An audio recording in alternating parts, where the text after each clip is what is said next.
Hey everyone, how's it going? So I'm Sam from Frax. I think a lot of people might know Frax started out as a stablecoin and grew a lot to an LSD platform with Frax Ether and a lot of DeFi stuff. So the past year, we've been working on a new modular rollup, and I'm really excited to talk about it and show you what we think about the new era of modular L2 innovation.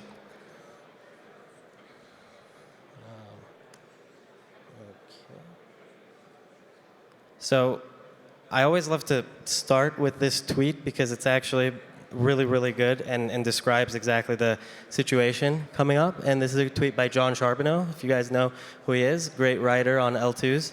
And the basic idea is chains are the new smart contracts, right? And this is basically the actual life cycle of an app, which it starts out at the yellow square and it says app on a general purpose chain wants more customizability, launches an app chain to capture block space. And the app chain goes really well, and the app chain says that now it's a general purpose chain and wants developers to build on it, and all these apps come to the app chain, and there's a lot of really big apps. One of the really big apps says, oh, I'm a really huge app. Oh, I know what to do. I want to capture my own block space. I want to launch an app chain. They launch an app chain, and then you start over, right? And so one of the main things that we thought of is this is going to happen thousands and thousands of times in the next 2 to 3 years, right? In the era of L2 innovation, this is how the life cycle of apps go. And so what we thought is we looked around the industry and we said a lot of this stuff kind of looks fairly similar. There's a lot of very, very talented teams building L2 frameworks, just like everyone up here from Starknet, from Scroll, Polygon, Arbitrum, Superchain from Optimism, and we thought, we're not going to actually compete with that. That's not what we do. We're not actually people building a framework for rollups. What we want to do is we want to actually have the largest settlement layer for an L2. So when we decided to build Fraxtal, we actually named it after Fractal. So the idea is that everyone can build on top and under and above the Fraxtal rollup. And what Fraxtal actually is it's a modular rollup. The execution environment is OpStack, and it's superchain compatible. Everyone loves the superchain. I think the next panel will tell you all about how good the superchain is. And there's a settlement layer and module so that applications can build L3s, app chains, or rollups using any of the other stacks. Right now, obviously, if you use OpStack, you can be an L3 on Fraxtal. The idea is to increase the actual modularity so that anyone building anything, whether it's Arbitrum chains, ZK Sync Hyperchain, Polygon ZK EVM, Starkware, everyone can eventually settle. And then the data availability is not something new that we've built, but it actually is data availability to multiple places. We'll actually push the data from Fraxtal to multiple locations, which is a first, instead of just picking some favorite or something like that. So when you settle on Fraxtal, you get a lot of security. And so this is a screenshot from Conduit, which is a leading rollup as a service provider. And the reason I like to show this is that it really illustrates where the battlefields kind of are in the coming L2 era and the modular blockchain era, right? There's the framework layer, right, which we kind of had people talking about with Scroll, Starkware, Arbitrum, and everyone. And there's the settlement layer, right, which is where the value actually gets settled, and then the DA layer, right? And the most important thing for us as Frax is we're money people. We're mechanism design people. We're not building a new framework to tell you to use something else over this. We're not building a new data availability layer. We're not saying we have a better DAS algorithm or something like that. We want anyone to pick any kind of actual framework that they want and then have the choice of settling on Fraxtal. And then the next question kind of that we came up with is, well, people will say, why Fraxtal, right? Sure, Frax is one of the biggest DeFi platforms. We have yield in RWAs, we have SFrax, we have a good LSD, but why would people actually want to settle on Fraxtal itself? Well, one of the things we designed is the Ethereum EIP 1559 reimagined and flipped upside down. The idea behind this is we call it Blockspace Incentives, and we'll call it FLOCS for short. And the idea is that if your contracts are popular, whether they're NFTs, whether they're routers, AMMs, whether they're L3 contracts that push state and settle on Fraxtal, whatever they are, you'll actually get rewarded Fraxtal points based on the amount of popularity, the amount of gas, and the amount of state that actually settles on Fraxtal. And these are block by block incentives. They're not airdrops. They're not quarterly things. They're straight yield in Fraxtal points. And this is kind of the way that I like to explain it, is that there's block by block mechanism for actually rewarding people rather than just trying to burn ETH, right? Instead of actually capturing value in order to bootstrap the network and distribute points, everyone that actually builds something that uses Blockspace should be incentivized, especially settlement, especially assets.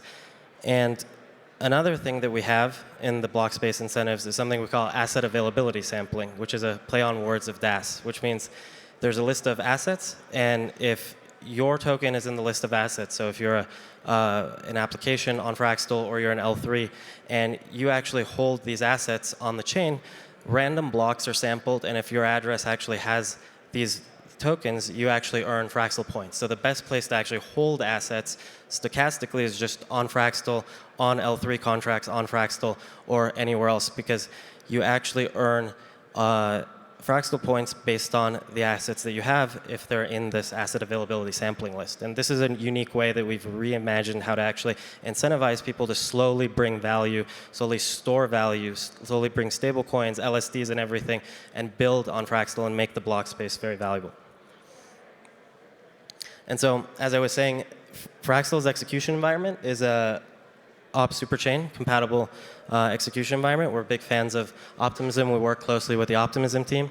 And again, the point with Fraxtal and what we're trying to do is be a settlement layer and a settlement black hole. So we're not trying to tell you what to build in terms of framework used or any of the data availability solutions. We want to actually give you the most amount of utility, the best interoperability, and also incentives to actually come here when all things considered. You get all the utility and extra incentives for actually bringing assets and using the block space. So Fraxtal is indeed a superchain, and we have a lot of good relationships, and we're building stuff with Optimism. And so Fraxtal will be here in the superchain developer console and everything that Optimism offers. And I think the next actual panel will talk all about the superchain and the positives of it. And this is part of the reason why we call Fraxtal a fractal rollup, because you can build on top of it as an app, you can build under it as an L3, you can build over it, you can do whatever you want in terms of building anywhere on the fractal, essentially, right? And the idea behind it is we're not opinionated on what framework rollups want to use. We're not opinionated on anything other than bringing assets, yielding assets to the chain and having it be a very big hub for settlement, for value, and making the state of Fraxtal, the Fraxtal mainnet state, extremely valuable and composable.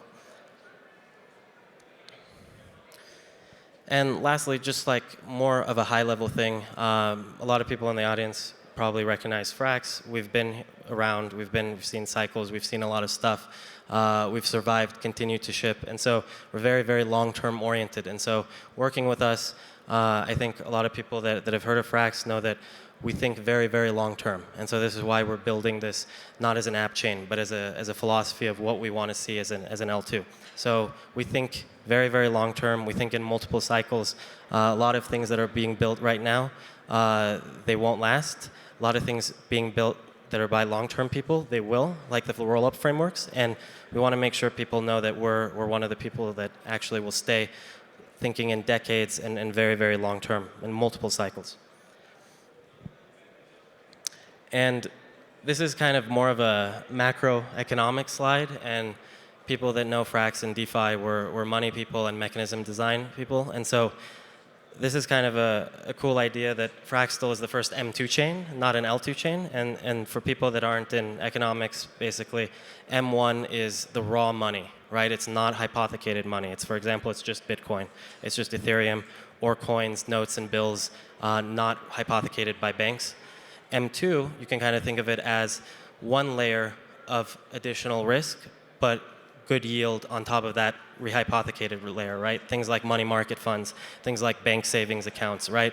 Things like staked Ethereum, things like Frax Ethereum, things like wrapped Bitcoin that hypothecate one additional layer. We like to think of Fraxtal as an M2 layer because we want to capture all of the value of the M2 supply and settle as much of the M2 supply as possible. We're not trying to be fixed supply money. We think ETH is money. We think Bitcoin is money. And what we want to do is make the Fraxtal mainnet state as valuable as possible. And if we're lucky and everything works out and execute properly, in the end, everything should look something like this in terms of interoperability with the Fraxtal vision. Fractal scaling, right? And lastly, if this vision is interesting to you, you can already add your project to the repo. You can start building before deploying and check out fraxscan.com. Like we said, the execution environment is OpStack Superchain. EtherScan's already deployed their block explorer, and you can try it out and see everything and how it goes. And thank you, everyone. That's it.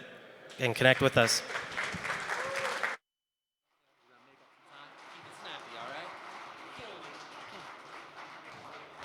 Thank you, Sam. That was awesome.